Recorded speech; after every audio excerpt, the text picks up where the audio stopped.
Makanya dari awal saya katakan, kalau Anda bicara hukum, hanya bukti material yang dihadirkan di persidangan akan mulai kita sampai pagi. Saya ingin menuntut komitmen, bisa tidak begitu? Karena sebagai warga negara, saya kan juga warga negara, saya warga negara, ini jelek umum. Ini firasat saya, ada konspirasi untuk menghilangkan pihak-pihak yang terkena juga.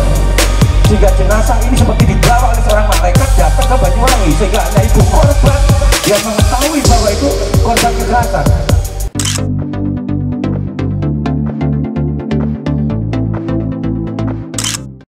Baik, terima kasih rekan-rekan semuanya, tim dari Kejaksaan, tim pengamanan dari Kepolisian, rekan-rekan AKP yang berkumpul di sini. Sebelum kita mulai kegiatan ini, mungkin kita berdiri dulu. Mas Rakim bisa pimpin mungkin nyanyi lagu Indonesia Raya kita bareng-bareng. Siap. Oke. Mohon semuanya untuk berdiri. Kita menyanyikan lagu Indonesia Raya menjelang peringatan HUT RI yang ke-79. Semoga negara kita, negara kesatuan Republik Indonesia semakin maju dan semakin jaya. Hiduplah Indonesia Raya, Indonesia tanah airku, tanah tumpah darahku. Di sanalah aku berdiri, jadi pandu ibuku. Indonesia kebangsaanku, bangsa dan tanah airku. Marilah kita berseru, Indonesia bersatu. Hiduplah tanahku, hiduplah negeriku, bangsaku, rakyatku semuanya. Bangunlah jiwanya, bangunlah badannya untuk Indonesia Raya. Indonesia Raya merdeka, merdeka, tanahku, negeriku yang ku cinta. Indonesia Raya merdeka, merdeka, hiduplah Indonesia Raya. Indonesia Raya merdeka, merdeka, tanahku, negeriku yang ku cinta. Indonesia Raya merdeka, merdeka, hiduplah Indonesia Raya. Merdeka! Merdeka! Hadirin silakan duduk kembali. Salam sehat dulur. Hari ini Channel Mata Saroja, AKP dan beberapa seluruh rekan di Kota Kediri Raya berkumpul. Kami diterima di kantor Kejaksaan Kabupaten Kediri. Hari ini kami ingin berdiskusi, kami ingin menanyakan beberapa hal, kami ingin beraudiensi terkait kasus kematian Bintang yang kemarin sempat kita juga beraudiensi di pengadilan. Jadi banyak hal diawali dari keprihatinan dan rasa solidaritas, dan mungkin hari ini kita akan menggali lebih dalam beberapa hal yang terkait secara hukum, Mas Priyo, karena kan Mas Priyo sudah juga AKB juga mendapatkan kuasa dari keluarga korban untuk mewakili dan menanyakan hal-hal terkait. Saya pikir itu mungkin pembukaannya. Saya persilahkan Mas Priyo menyampaikan hal yang selanjutnya. Terima kasih. Assalamualaikum warahmatullahi wabarakatuh. Salam sejahtera buat saudara kita yang lain. Om Swastiastu, Namo Buddhaya, Om Santi Santi. Salam sehat sejahtera buat seluruhnya. Yang saya hormati Bapak Kajari, Mas Subari, Bapak Kajari. Oh, Pak Kasih hidup, Pak Kajarinya belum ada ya. Pak Kajarinya belum ada 1 tahun ya Pak. Pak Kasih hidup, Bapak siapa? Oh, Pak Wais, nanti bisa diperkenalkan sendiri. Kalau yang saya tahu Pak Kasih Tel itu. Dan juga Pak Kasih yang lain termasuk para kasihan ini. Jadi kan kalau di kejaksaan ada kasih intel, kasih bitsus, kasih bidu, Pak Kasih Datun tadi juga saya lihat. Kalau ini Pak Kasihan semua ini. Ya. Masuk. Ya, terima kasih. Alhamdulillah ini baru pertama kita setelah terbentuknya channel YouTube yang kita bidani 2 bulan yang lalu, yaitu channel YouTube Mata Sarojah, bagian dari ruang publik yang kita ciptakan dari gabungan 8 LSM yang ada di kota dan kabupaten Kediri.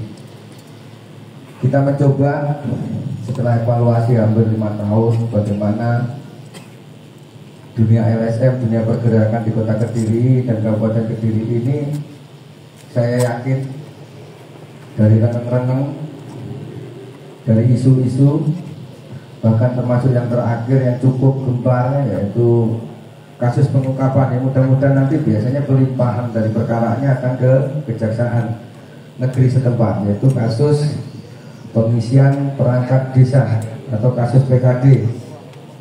Itu kan yang ditangani oleh Polda Jatim dan sudah diterbitkan sprindik, dan biasanya sprindik itu sudah pasti disertai dengan tersangka.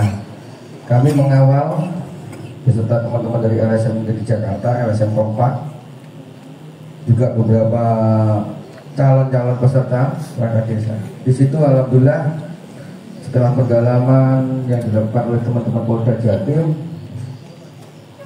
ditemukan bukti-bukti yang cukup kuat, bahkan sangat gamblang. Ada pengembalian uang-uang yang dilakukan hasil suap, termasuk yang dilakukan oleh teman-teman kita dari LSM di sekitar Kediri Raya. Bahkan ada juga dari pemaparan kemarin oknum-oknum dari rekan-rekan jurnalis juga ikut bermain. Sehingga wajar kalau sekarang ini ada di telinga teman-teman penyelenggara negara, di teman-teman pengusaha, tercium bau busuk bahwa LSM dan jurnalis ini bagian dari kebusukan itu sendiri. Kita diduga banyak di antara teman-teman kita yang melakukan hal-hal yang mohon maaf justru mengotori daripada dunia LSM yang sangat mulia ini. Untuk itu kami mencoba Pak Kasih Bidum ya, untuk merubah paradigma itu dengan menciptakan pola baru di dalam penyampaian aspirasi. Tidak mesti teriak-teriak, tidak mesti dengan pengerahan kekuatan massa. Kami bisa, karena kan ratusan bahkan ribuan anggota kami dari kelompok jaranan, dari kelompok perguruan yang main, itu kita bisa. Tapi efektivitas dari penyampaian aspirasi seperti apa kita evaluasi. Alhamdulillah dengan cara podcast seperti ini ya, yang langsung nanti ini live entah lewat media sosial Facebook, TikTok ataupun YouTube, jauh lebih efektif, lebih mengena ke substansi persoalan yang ada. Nah, ini karena baru pembukaan kami aksi di Kabupaten Kediri, dan kebetulan ini yang ketiban sampurnya yang pertama di kejaksaan. Kemarin sebenarnya di pengadilan, cuma di pengadilan itu sifatnya hanya pencerahan, semacam sharing aja. Kami mencoba. Kami ini kalau mau fair, Aliansi Kediri Bersatu ini terdiri dari 8 LSM, dimotori oleh kita dari Saroja, dari rekan-rekan OKP Sapma, terus dari GPM Suhaira, dari GMPI, dari Gelora Cinta Negeri, dan juga dari Relawan Kesehatan Indonesia, Jatim dan Kediri. Ya. Ini kita dua poneh di Selepan. Ya. Nah, itu kita memaklumi hari ini itu sebenarnya kita bagian dari koran-koran, bagian dari pencuci piring. Ya. Peristiwa Bilqis ini, peristiwa almarhum Bintang Maulana Bilqis ini korban penganiayaan seperti yang dipaparkan kemarin oleh tim penuntut umum dari Kejaksaan Negeri di Pengadilan Negeri ini sangat miris. Berhari-hari dia disiksa, dianiaya, digebukin, bahkan sampai akhirnya ditelanjangi sekalipun dan mati kan gitu loh. Ini dulu panggungnya sangat ulama, bahkan skalanya nasional. Ada konten dengan lawyer yang sangat fenomenal hadir. Seluruh praktisi hukum hampir di Kota Kediri berpendapat lewat media, lewat medsos, lewat apa. Seluruh tokoh masyarakat berteriak. Bahkan ada di konten-konten nasional, termasuk saya juga pernah lihat itu di Uya-Uya yang cukup ini, itu semua dibahas. Beriringnya waktu ketika kasus ini sudah dilimpahkan ke pengadilan, ya, setelah kejaksaan menyatakan P21, tinggal baunya saja. Jadi para pihak ini hilang seperti bak ditelan bumi, kasus ini seperti ditelantarkan, sehingga ibu korban dalam hal ini mendatangi kami merasakan ada hal-hal yang janggal. Setelah kami selidiki, kami teliti, kami kumpulkan banyak hal dari kutipan-kutipan media segala macam, dan kami juga akhirnya menyatakan ini juga ada yang janggal. Mohon maaf Pak Kasih, bukan kami menggurui. Dari peristiwa-peristiwa itu terakhir sampai kepada putusan pada terdakwa yang masih di bawah umur, kita maklumi terkena 6 tahun kalau tidak salah. 6 tahun. Nah ini yang dewasa kemarin ditambahin juga tuntutan maksimal karena diberlakukan undang-undang perlindungan anak. Kalau pendapat saya ada benang merah yang sengaja ditutup. Entah ini, mohon maaf, makanya kami klarifikasi satu persatu kepada tim Kejaksaan Negeri. Karena kunci dari segala apapun penyidikan, terang atau gelapnya ini Kejaksaan ikut menentukan. Kenapa? Begitu ini dinyatakan dalam proses penyidikan akan dikeluarkan namanya SPDP atau surat pemberitahuan dimulainya penyidikan. Sehingga proses dari awal yang dilakukan oleh penyidik kepolisian, teman-teman kejaksaan ikut mengawasi. Nah, yang jadi aneh bagi kami adalah tidak adanya pihak yang dilibatkan atau disangkakan atau bahkan didakwakan di dalam proses pernyataan P21-nya, yaitu pihak-pihak yang kami duga juga kalau tidak salah melanggar pasal 55 tentang keterangan, tentang KTP, penyembunyian tentang ini, atau bahkan di dalam delik yang namanya obstruction of justice atau penghalang-halangan. Itu kami juga lucu gitu. Di dalam pemaparan penuntutan kemarin tidak sekalipun disebutkan bagaimana jenazah ini bisa sampai di Banyuwangi. Pihak mana yang menginisiasi daripada jenazah itu. Terus tidak pula dinyatakan pertanggungjawaban pernyataan para pengelola pondok pesantren tersebut di dalam media maupun di dalam berita-berita yang ada, bahkan dari video-video saya yakin sudah pasti dikumpulkan tentang pernyataan yang diduga kebohongan, menyatakan bahwa dia terpeleset, dia jatuh, dia segala macam. Kami tidak mendengar sama sekali dalam pemaparan dakwaan itu. Ini bagian dari tanda kutip kami pertanyaan kepada kejaksaan, apa sengaja dihilangkan? Dengan menghilangkan delik 55 itu, ini cakupannya luas, karena akan banyak pihak yang akan dilibatkan di situ. Ini pembunuhan sadis, ini pembunuhan berencana. Kenapa? Kalau pembunuhan itu dilakukan dalam tempo 1 menit, 1 jam, 1 hari, kita maklumkan kalau itu pembunuhan sifat insidental. Tapi karena ini berhari-hari tindakan penyiksaan yang sangat di luar batas kemanusiaan, ini kan seharusnya pihak pengelola lembaga pendidikan tersebut ini menjadi bagian dari kejahatan itu. Mohon maaf. Seperti saya ilustrasikan kemarin di Ketua Pengadilan Negeri, saya memarkirkan mobil saya titipkan di salah satu mall atau satu tempat usaha yang dikelola oleh perusahaan jasa parkir. Ketika mobil saya hilang di situ, apakah cukup tukang parkirnya saja yang saya laporkan polsek? Apakah cukup tukang parkirnya saja yang saya pidanakan? Kan keberadaan tukang parkir itu ada di situ, legal standingnya jelas karena ada perusahaan itu. Perusahaan itu ada legal standingnya jelas karena ada pihak pengusaha yang di situ. Ada asas legalitasnya, baik legal formil maupun legal materialnya pasti terpenuhi.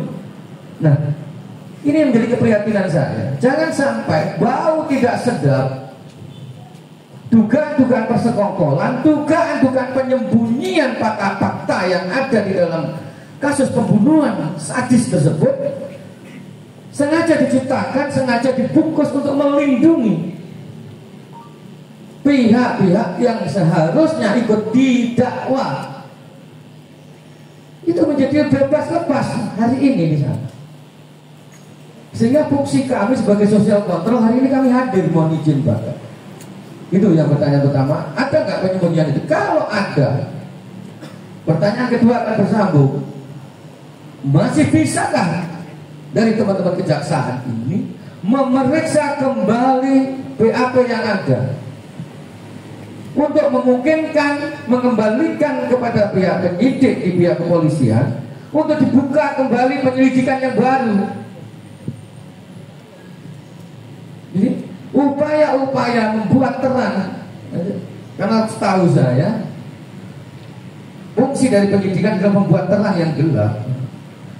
Dalam hal ini setelah kita mendengar penuntut umum membacakan dalilnya kemarin di dalam persidangan, firasat saya, feeling saya mengatakan ada yang disembunyikan, sehingga sampai detik ini pengelola atau parkir tersebut atau pengelola TKP tersebut aman ya, nyaman.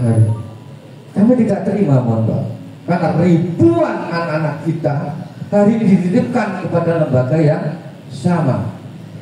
Kami tidak ingin peristiwa ini, peristiwa Bintang Maulana Bilqis ini hanya diam, hanya mengena pada pelakunya saja.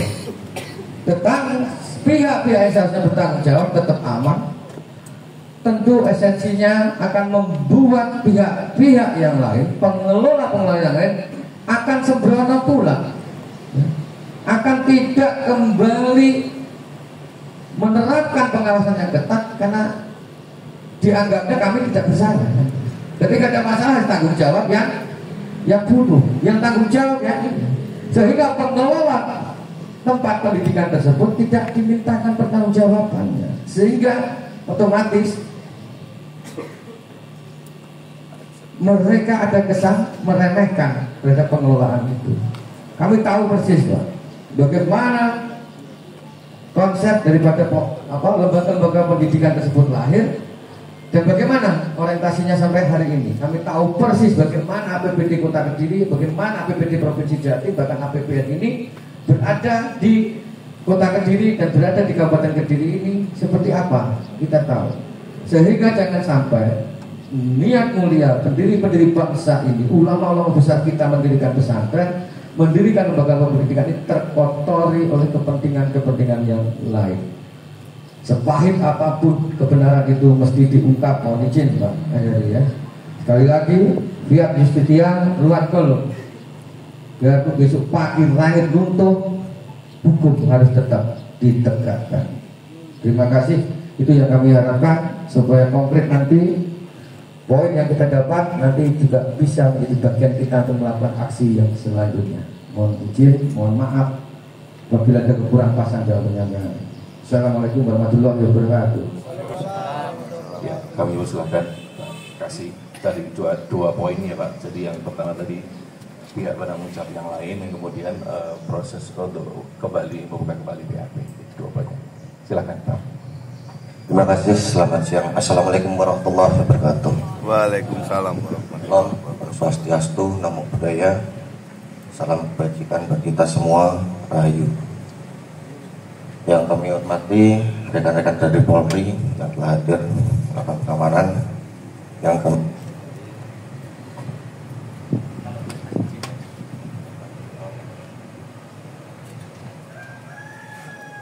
kami hormati juga gabungan LSM Kediri Bersatu yang terdiri, Aliansi Kediri Bersatu yang terdiri dari 8 LSM yang tidak dapat kami sebutkan satu persatu. Yang kami hormati juga rekan-rekan pers, jurnalis, media yang telah hadir pada siang hari ini, dan juga rekan-rekan yang belum kami sebutkan yang kami hormati pula.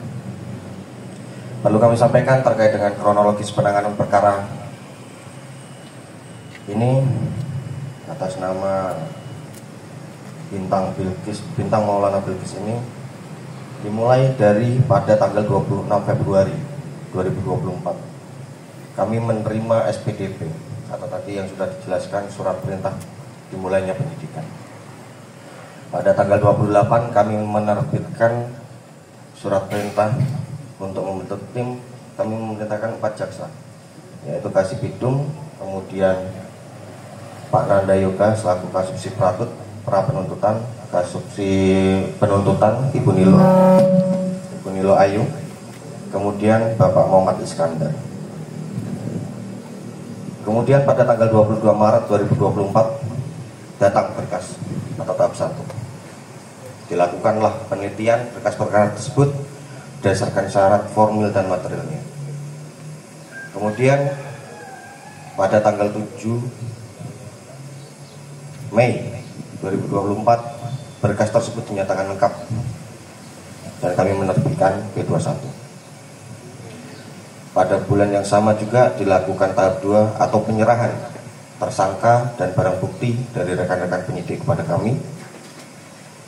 6 hari kemudian kami melimpahkan perkara ini ke pengadilan. Hingga pada tanggal 6 Agustus kemarin kita sama-sama mendengar pembacaan tuntutan. Yang perlu kami klarifikasi dulu Pak, karena kemarin ada juga berita bahwa kami tidak hadir terkait dengan audiensi di pengadilan. Saya sudah hadir bersama dengan Pak Kasintal, bahkan saya sampai sore menunggu audiensi ini. Ada bapaknya ini juga. Iya Pak, kemarin sampai sore saya menemui ibunya. Ya itu kan semuanya, itu kan sudah sore itu. Saya hadir bersama Kasintal. Kami menunggu audiensi dilaksanakan di mana. Gini Pak, pengadilan sudah menghubungi kami bahwa akan dilakukan audiensi. Maka dari situ saya bersama Kasih Intel hadir di pengadilan untuk menunggu kapan ini audiensinya. Di mana audiensinya kan begitu. Itu yang perlu kami klarifikasi dulu. Baik, kemudian terkait dengan surat dakwaan, tim jaksa penuntut umum mengkonstruksikan surat dakwaan menggunakan dakwaan kombinasi. Dakwaan yang pertama bahwa para terdakwa ini melanggar Undang-Undang Perlindungan Anak pasal 80 ayat 3 junto pasal 76C, tepatnya di Undang-Undang nomor 35 tahun 2014 tentang perlindungan anak. Atau kedua, primer pasal 340 junto pasal 55 ayat 1 KUHP. Subsidiar pasal 338 junto pasal 55 ayat 1 KUHP. Atau ketiga, pasal 170 ayat 2 ketiga KUHP. Atau keempat, pasal 351. Dari konstruksi dakwaan tersebut, nanti untuk isi dakwaannya biar langsung dijelaskan oleh jaksa penuntut umumnya juga. Yang saya perlu klarifikasi terkait dengan apakah ada upaya untuk menyembunyikan, dugaan upaya menyembunyikan pihak-pihak yang seharusnya dimintai pertanggungjawaban. Saya jawab bahwa tidak ada upaya kami untuk menyembunyikan pihak-pihak yang harusnya dimintakan pertanggungjawaban. Karena para pihak yang tadi juga disebutkan, yang diduga menurut jenengan tadi diduganya dari pihak pesantren, pihak penyelenggara. Kami juga sudah menghadirkan pihak penyelenggara atau pihak pesantren di persidangan sebagai saksi. Terkait dengan fakta hukumnya nanti dijelaskan oleh jaksa penuntut umum. Terkait dengan isi dari dakwaan dan fakta hukum apa yang tertuang di pengadilan, kami ya. Baik, mohon izin Pak Kasih Bidum, mohon izin Bapak ibu semua yang hadir pada pagi hari ini. Ya, terkait dari beberapa pertanyaan dari Pak Priyo, ya saya sudah catat ada kurang lebih 3 pertanyaan terkait ada upaya untuk menyembunyikan tersangka lain, kan begitu, potensi tersangka lain. Baik, kalau kita lihat Pak dari fakta di persidangan, ada 2 anak AK dan anak AF, termasuk juga ada para terdakwa ini, 2 terdakwa ini.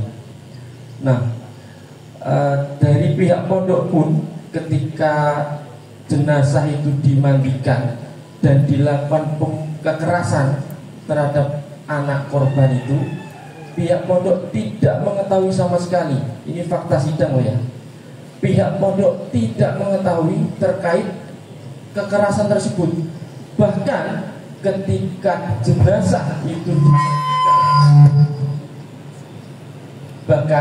ketika jenazah itu dimandikan dan diolesi minyak kayu putih di kamar mandi, itu yang ngolesi ya mereka ini semua, yang para terdakwa ini semua. Adakah pihak pondok yang di situ? Tidak ada. Itu fakta sidang. Nah, kemudian ketika setelah diolesi minyak kayu putih dibawa ke kamar lagi, kemudian dipijiti jenazah tersebut, itu juga tidak ada. Kemudian disembunyikan di kantin. Anak korban itu disembunyikan di kantin sampai jam 12 malam. Pada saat disembunyikan di kantin itu untuk menghindari pengecekan dari pihak pondok. Kemudian ketika jam 2 nafasnya sudah enggrok-enggrokan seperti orang sakaratul maut, tenggorokannya sudah ngorok begitu, sadarlah mereka ini bahwa ini harus dibawa ke rumah sakit. Ketika dibawa di rumah sakit, ternyata sudah terlambat. Pada pukul kurang lebih, kalau nggak salah pukul 4 atau pukul 5, dokter pada waktu itu di keterangan ahli sudah anak korban ini sudah dinyatakan meninggal oleh dokter. Yang mengantarkan siapa? Para terdakwa ini. Kemudian apakah ada pihak pondok yang mengantarkan?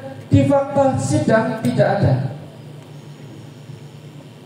Kemudian siapa yang bilang kalau si anak korban ini jatuh terpeleset? Saya berani menyatakan di sini yang bilang adalah anak AF yang sudah dipidana di LPKA. Itu terungkap di fakta sidang. Anak AF bilang pada waktu dibawa ke Banyuwangi ke ibu korban, anak AF bilang ke Ibu Suyanti kalau anaknya terjatuh di kamar mandi. Anak AF juga bilang ke pihak pondok bahwa anak AF bilang kalau si anak korban terjatuh di kamar mandi. Nah, pada saat dibawa ke Banyuwangi, ibu korban tidak percaya. Kok anak saya tiba-tiba meninggal padahal kemarin masih chat-chatan sama saya? Nah, akhirnya tidak percaya, nangis-nangis, dibukalah jenazah itu. Oh, ternyata sudah bonyok, nangislah di situ ibunya.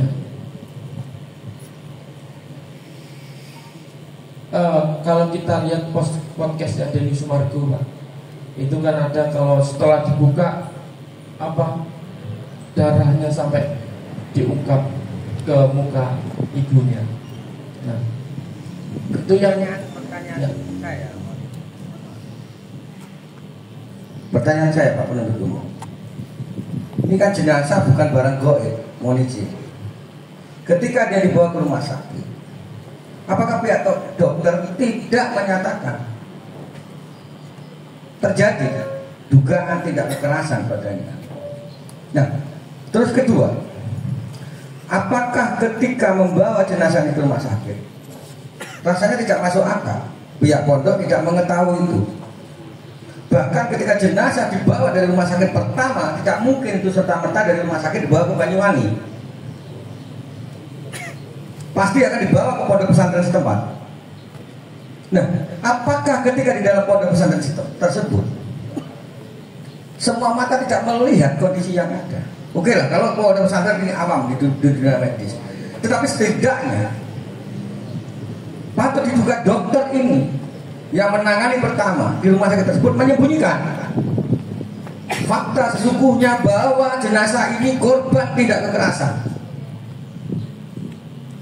Nah, terputusnya informasi ini ke pondok, siapa yang melakukan? Sehingga pondok pun menutup informasi tentang tindak kekerasan ini sampai di Banyuwangi. Sehingga suka tidak suka, ketika berubahnya keadaan itu akan merubah alat bukti yang ada. Ini yang jadi pertanyaan saya. Dari rumah sakit ini ketika dia kembali ke pondok, mana mungkin rumah sakit tidak membuat analoginya menurut disiplin ilmu mereka, bahwa ini korban kekerasan, bahwa ini korban penyakit, korban apa? Kan pastinya jelas. Ketika dari rumah sakit ini ada pemberitahuan, kan tidak mungkin kepada anak-anak tersebut, pasti kepada pengelola pondok tersebut, bahwa ini anak mati 1 jam yang lalu, 1 minggu yang lalu, 1 hari yang lalu, atau 1 detik yang lalu, ini akibat kekerasan. Pasti akan dianjurkan untuk melakukan otopsi atau apa segala macam. Nah, kenapa ini ditutup? Fakta ini yang ada dari rumah sakit ini ditutup sampai ke Banyuwangi. Kenapa tidak diterapkan, dicoba diterapkan 5-5 kepada pihak pondok ini? Siapa yang menutupi fakta ini sampai Banyuwangi? Mohon izin. Ini yang jadi pertanyaan saya ketika pembacaan rektor kemarin. Apakah ada kesengajaan atau kelalaian di dalam penyampaian penerapan BAP itu menjadi P21? Mohon maaf, kami sebagai sosial kontrol berat mengkritisi dan mengawasi kinerja panjenengan sebagai penegak hukum di sini. Ini kan alangkah lucunya, sampai Banyuwangi pun tidak dijelaskan secara konkret bahwa ini anak meninggal karena korban kekerasan, tetapi dibungkus dengan rapi. Apakah mungkin jenazah ini diantar dari mulai pondok pesantren sampai Banyuwangi, pihak pengelola pondok tidak mengetahuinya?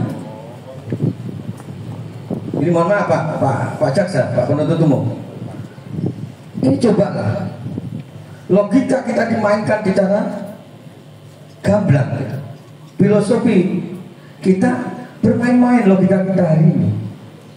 Sampai jenazah di Banyuwangi itu masih ya, sebelum dibuka oleh ibu korban, ini seperti tidak ada kekerasan, seperti mati secara biasa, secara normal. Padahal ini jenazah sudah dari rumah sakit. Nah, ini patut diduga pihak rumah sakit menyembunyikan fakta sesungguhnya, atau pihak pondok yang memutus fakta yang diberikan oleh pihak rumah sakit. Dua-duanya memiliki etik. Mohon izin, kenapa tidak dicoba digali? Kalau perlu ditersangkakan, mohon maaf, pihak rumah sakit ini, kami akan surati itu ya. Seharusnya dideteksi dari awal bahwa anak ini adalah korban kekerasan begitu dia dari tangan pertama rumah sakit tersebut, bukan di Banyuwangi. Mohon izin Pak itu. Nah itu, ini belum kami dengar sama sekali pernyataan dari dokter rumah sakit ini dibuktikan lewat surat atau apa, itu pasti ada pembuktian material nanti di dalam persidangan. Ini kemana ini? Siapa yang bertanggung jawab menyembunyikan perkara ini? Ya, fakta bahwa anak ini korban kekerasan ini siapa yang menyembunyikan sampai terjadi? Karena sini Banyuwangi mengantar jenazah nggak cukup 2 jam. Jadi sudah sekian jam kebenaran itu disembunyikan. Kalau ibu korban itu sampai menerima waktu itu, instingnya tidak mengetahui bahwa anaknya adalah korban kekerasan, pasti akan dikubur dan perkara juga akan terkubur beserta jenazah itu. Kebenaran tidak akan pernah terungkap. Itu mohon maaf Pak penuntut umum. Sehingga kami mengejar hari ini, makanya ini sebenarnya sudah jadi rasan-rasan ya. Jadi isu-isu rumor-rumor yang berkembang di beberapa teman-teman kalangan bahwa isu ini sengaja untuk ditutupi untuk menyelamatkan pihak-pihak yang punya kredibilitas tinggi di kota Kediri atau di Kabupaten Kediri. Terima kasih. Baik, saya terima kasih sekali Pak, karena Pak Priyo ini kritis sekali. Baik, begini, yang melakukan visum itu adalah rumah sakit Belambangan Banyuwangi. Saya nggak bicara visum, yang saya bicarakan deteksi awal bahwa ini korban kekerasan. Rumah sakit pertama kan bukan di Banyuwangi, mohon izin. Ya, baik, mohon izin. Jadi kalau kita lihat di keterangan ahli yang waktu itu diungkap di persidangan, Dr. Rizky, kalau tidak salah namanya, beliau menyatakan kalau pada waktu itu datang sudah meninggal, dalam keadaan meninggal. Meninggal seperti apa kan pas di rumah sakit. Nah, kemudian tanda-tanda meninggalnya itu belum bisa ditegakkan karena tidak dilakukan visum. Karena tidak dilakukan visum, baru dilakukan visum di Banyuwangi, maka pihak rumah sakit Banyuwangi lah yang berhak mengungkapkan visum itu, bukan dari rumah sakit ada usaha yang tidak melakukan visum. Nah, itu yang pertama. Kemudian apa benturan-benturan itu yang dari kekerasan itu ada setelah 8 jam. Kalau nggak salah 10 atau 8 jam setelah dilakukan kekerasan. Jadi munculnya tanda, kalau kita kan ada hitam gitu Pak ya, lebam-lebam itu ada 8 jam. Kalau nggak salah 8 jam setelah kekerasan. Nah itu kurang lebih muncul di jam 11. Sedangkan di rumah sakit itu ada jam 4, jam 5 belum muncul itu Pak. Kira-kira begitu. Kira-kira begitu jawaban saya. Iya. Tetapi secara empiris, mohon izin, dokter pertama yang menangani, entah sifat UGD, IGD atau apapun dokter yang ada di sini, logika itu nggak masuk akal kalau disampaikan bahwa itu tidak dinyatakan itu kekerasan. Baik itu nanti pernyataan itu secara lisan kepada pihak pengelola maupun secara tertulis empirisnya. Ini kan lucu kan gitu. Ketika seseorang dibawa ke rumah sakit, pasti seorang dokter ini akan menyatakan ya bahwa anak ini untuk pendalaman keyakinan dokter itu perlu dilakukan visum et repertum. Apakah tidak ada satu jenis saran daripada pihak dokter pertama untuk menyarankan kepada pengelola atau pada pihak yang bertanggung jawab keberadaan jenazah tersebut untuk melakukan visum? Ini yang perlu ditanyakan dokternya ini. Apa bisa diduga keterangan tulus, keterangan jujur dokter ini disembunyikan atau dihilangkan oleh pihak pengelola, sehingga pernyataan bahwa itu korban kekerasan baru lahir ketika di Banyuwangi, dan itu pun lahir dari orang awam, karena ibu si korban ini bukanlah seorang medis, bukan seorang dokter, bukan seseorang yang memiliki disiplin ilmu yang berhubungan dengan kesehatan. Itu dengan sangat gamblang, sangat kasar bisa menyimpulkan. Ini kan lucu, di Kediri ada dokter, ada rumah sakit, tidak menyatakan, nggak tahu. Kan ini insting seorang APH, insting seorang penyidik. Caranya kan bekerja. Kausalitas dari keilmuan Anda adalah satu. Insting digunakan, logika digunakan. Berarti makanya kami sangat mohon maaf kan gitu. Peristiwa ini tidak hanya terjadi hari ini pada perkara ini, mohon izin. banyak jurisprudensi kasus yang lain, seperti kasus Tanur kemarin, seperti kasus Vina Cirebon. Ini kan kami patut mempertanyakan, mohon izin, mohon maaf, bukan saya merendahkan kredibilitas panjenengan sebagai APH, termasuk nanti kredibilitas para penyidik di perkara ini. Saya nggak menyalahkan Anda sepenuhnya, karena Anda cuma menerima laporan daripada penyidik kepolisian. Ibarat barang yang mengumpulkan kepolisian, yang memasak kepolisian, panjenengan hanya menyajikan. Itu yang kami maksud.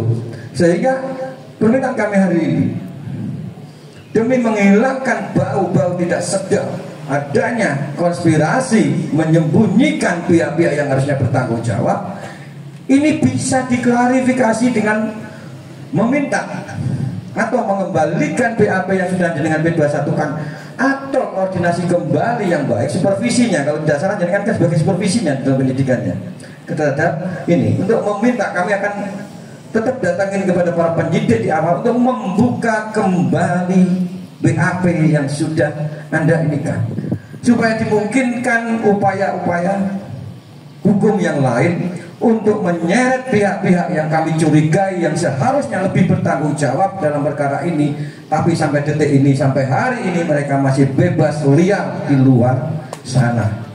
Jangan jadikan kota Kediri dan Kabupaten Kediri ini menjadi kota dan kabupaten yang tidak ramah anak, kota yang sangat ngeri, karena oknum yang diduga bertanggung jawab terhadap pembunuhan itu masih bebas berkeliaran di sekitar kita. Jadi kami mohon kepastian panjenengan untuk bisa tidak perkara ini dibuka kembali dari mulai awal SPDP yang Anda terima. Mohon izin Pak, ini kalau kita bicara hak normatif di dalam persidangan, bukti material itulah yang jadi tumbuhan. Bahkan kemarin kami juga sudah meminta Ketua Pengadilan supaya Anda melakukan judicial activism, menguatkan, memberikan diskresi yang luas-luasnya supaya putusan itu tidak melulu, tidak hanya berorientasi dengan fakta atau bukti material di persidangan. Kalau perlu, pidanakan mereka, putuskan mereka di atas tuntutan. Itu satu. Kedua, penyiksaan saudara almarhum ini itu tidak berlangsung 1 jam, 1 hari, tapi berhari. Di dalam kompilasi yang dengan bawakan tadi kan seharusnya diyuntukkan. Kenapa hanya berpijak kepada Undang-Undang Perlindungan Anak, sedangkan para pelaku ada yang sudah di atas umur, ada yang cukup dewasa, yang sudah oleh negara ini diberi hak untuk berpikir, untuk memutuskan. Kenapa tidak diyuntukkan dengan 340 dengan hukuman maksimalnya, hukuman mati seumur hidup atau 20 tahun? Kan bisa. Kenapa hanya berkutat kepada Undang-Undang Perlindungan Anak? Ini pembunuhan berencana, mohon izin. Kita kalau berdasarkan dakwaan kemarin, bagaimana anak dipanggil ketika dia masih telanjang dari rumah kamar, diseret dia, diinjak-injak, dipukulin bahkan ke orang dengan tangan dengan batu atau kerikil, penyebutan kerikil sapiro sama mateni wong, apa dipelintang kan?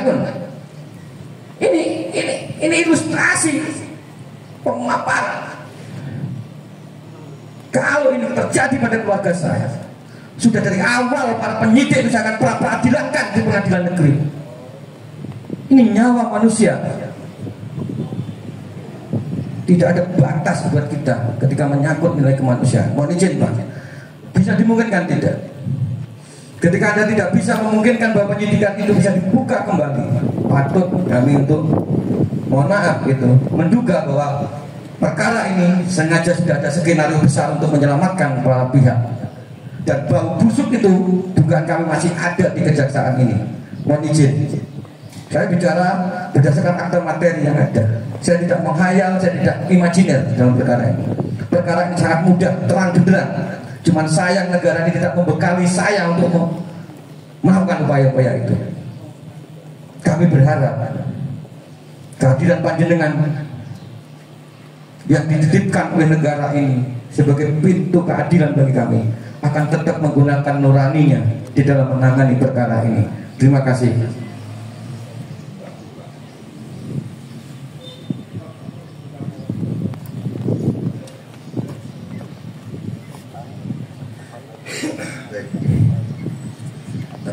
dari pernyataannya, kenapa tidak 3 tahun? Kenapa yang dibuktikan itu adalah pasal 80 6J Undang-Undang Perlindungan Anak. Dan tadi disampaikan kenapa tidak dijunturkan? Karena dakwaan kami alternatif kombinasi. Sehingga kami harus memilih.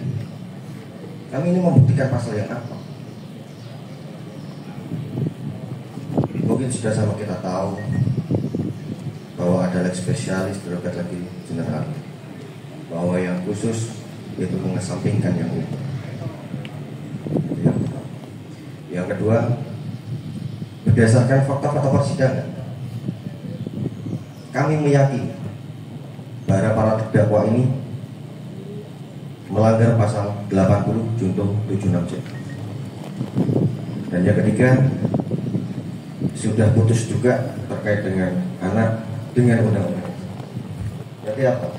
Pasal yang kita terapkan, yang kita yakini bahwa ini terbukti, itu sudah. Itu yang terkait dengan apakah memungkinkan berkas ini dikembalikan kepada penyidik.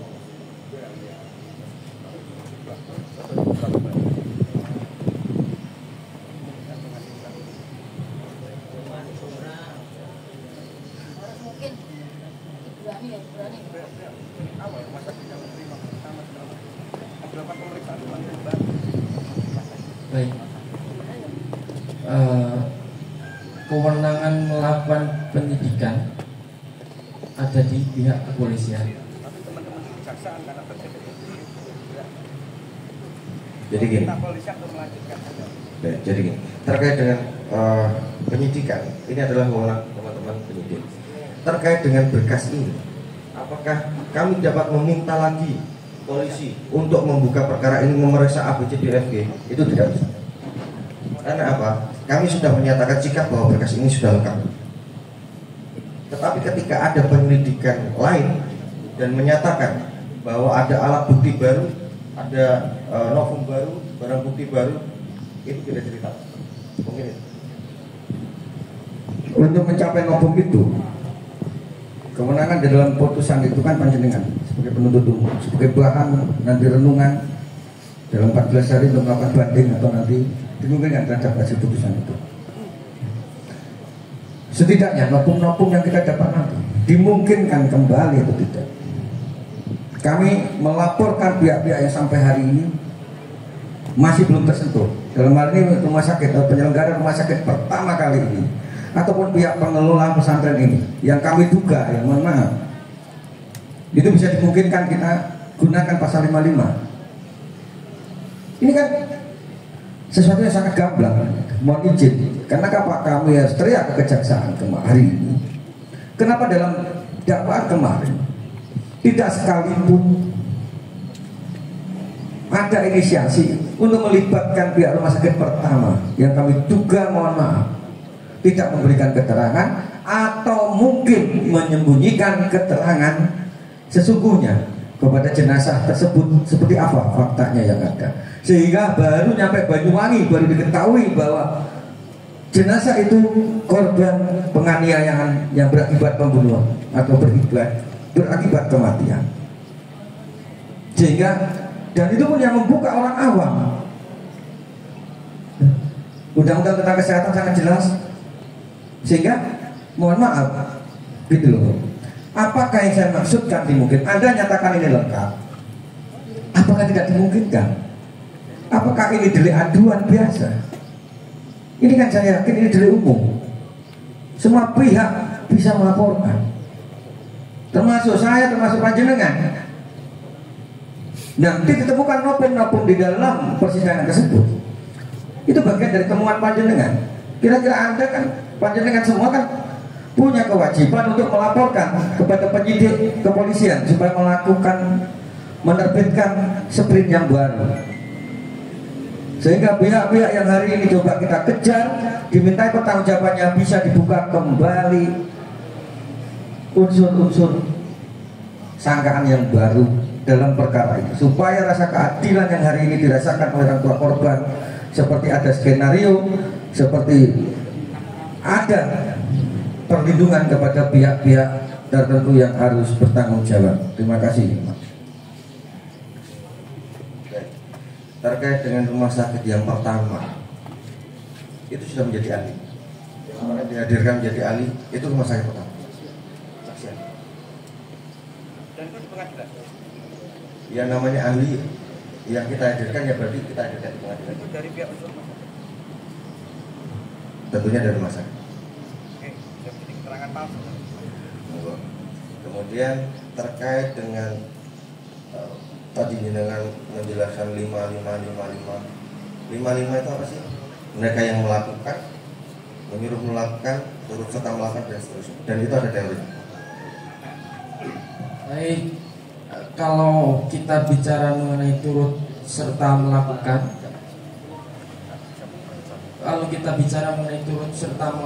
ada 4 parameter. Yang pertama, itu harus ada meeting of mind yang sama, harus ada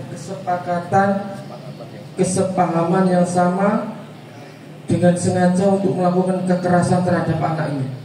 Itu harus ada. Nah, itu apakah ada di fakta sidang? Monggo. Kemudian harus ada 2 orang atau lebih dalam turut serta itu. Oke, 2 orang lebih ada. Kemudian harus ada kerjasama antara orang tersebut dengan orang lain. Itu harus dibuktikan juga.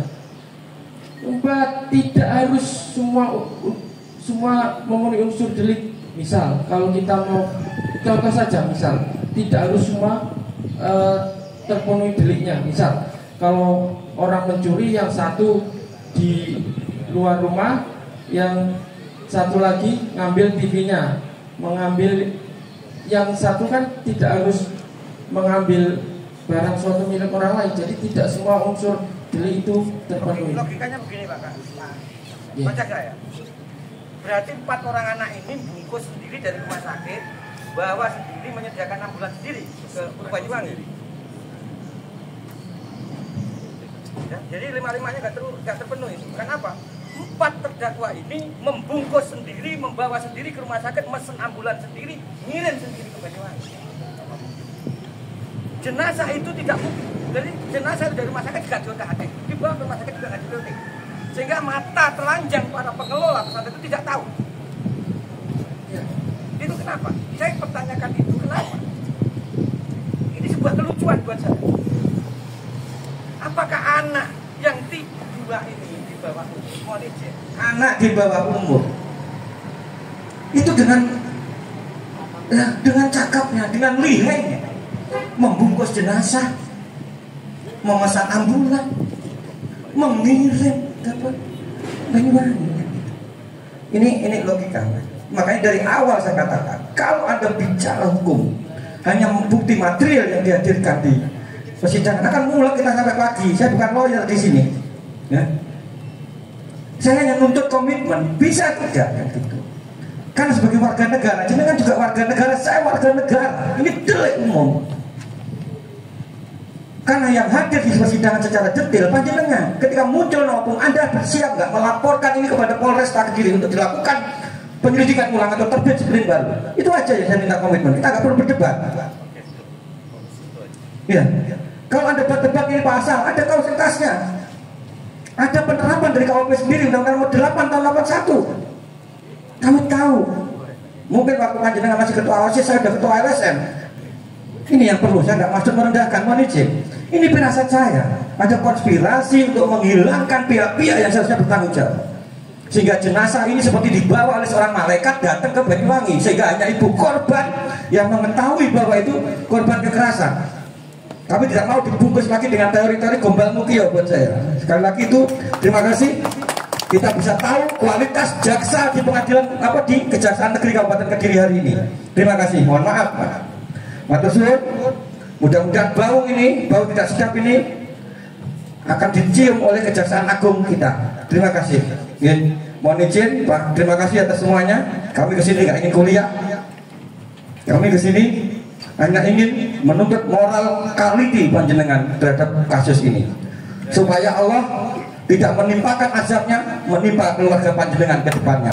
Terima kasih.